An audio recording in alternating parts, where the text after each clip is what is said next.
que cher non plus. Mais en tout cas, on vient de recevoir un communiqué de presse de la fédération, de la Ligue sénégalaise de football qui parle donc d'incidents regrettables et inacceptables qui ont été notés par les officiels délégués de la Ligue sénégalaise professionnelle. Et donc, ils rappellent quand même, la Ligue, elle rappelle que justement, les matchs aller-retour ont été joués sans les supporters de l'AS Pikine à l'aller et sans les supporters de l'AS Jaraaf au retour. Et donc, apparemment, il y aura une réunion de la commission de discipline au regard de ses compétences qui va statuer sur des faits de match et au bureau de la Ligue sénégalaise de football professionnel de prendre éventuellement des mesures conservatoires appropriées. Alors, moi, j'ai pris quelques informations là-dessus. C'est vrai qu'on a eu le retour, on a vu les images de l'équipe du Jaraaf qui rentre via les fourgons de police. Mais d'après les informations que j'ai eues de différentes sources, en fait, ce sont même les Pikinois qui ont proposé aux Jaraafois de rentrer par les fourgons parce que justement, le Jaraaf n'avait pas son bus pour le retour. Donc, le Jaraaf est venu avec un bus, le chauffeur du bus étant parti avec le bus, peut-être pour des raisons de sécurité. Donc, encore pour éviter peut-être des incidents. Voilà, les Pikinois ont dit aux Jaraafois de peut-être prendre les fourgons de police au lieu de sortir prendre des taxis parce que quand même, ça reste un match assez important à leur décharge. Et je peux parler vraiment parce que j'ai échangé avec différentes personnes qui ne se connaissent pas vraiment. Par contre, pour l'histoire du journaliste agressé de Wiw Sport, là aussi, Wiw Sport s'en est plaint. L'Association nationale de la presse sportive a sorti un communiqué pour condamner cette agression. La version côté Pikine, c'est que des supporters pikinois étaient en train de se bagarrer. Le journaliste a décidé de prendre des vidéos, ce qui est son droit, je pense.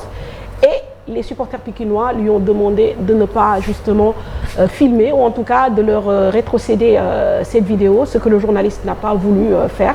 Il a été escorté lui aussi à son retour par les forces policières. Voilà les incidents dont on a eu vent. On attendra bien sûr de voir comment la Ligue sénégalaise va statuer sur cette affaire. Et dans le même temps aussi du côté de DSC Ouakam, là aussi on a vu un communiqué de Dakar Sacré-Cœur qui se plaint d'incidents. Bon, là on a le communiqué, je pense, à Poulaï qui est aussi disponible et qui demande aussi à la Ligue de prendre des mesures. Alors, est-ce qu'on doit encore faire le mouron par rapport à ce qui se passe dans ce football local, même si la Ligue essaie quand même de faire de son mieux pour éviter?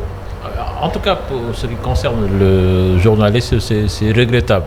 On ne doit pas assister à ce genre de situation. Un journaliste battu, tabassé dans l'exercice de ses fonctions, c'est regrettable, même si c'est dans des conditions obscures. Et on espère quand même qu'il y aura suffisamment de forces de sécurité dans les stades pour assurer la sécurité de tout un chacun, pour éviter ce genre de désagrément. Bon, concernant les incidents, on sait que Jaraaf AS Pikine, ça commence quand même à... Mais je pense que ça s'est un peu pacifié.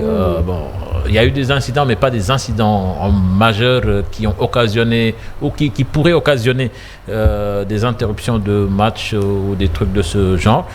On espère quand même que ça va mieux encore travailler pour pacifier ce derby quand même qui est en train de devenir un match à cocher sur le calendrier. Malheureusement, au risque. C'est un match à haut risque, mais je pense que ce sont les autorités quand même qui doivent jouer leur partition, amener le maximum de forces de sécurité pour sécuriser les joueurs, pour sécuriser les gens qui viennent au stade pour regarder le match. Et je pense que de ce côté-là, s'ils font correctement leur boulot, les incidents seront vraiment minimisés. Très bien. Alors, on va parler aussi de un peu, voilà.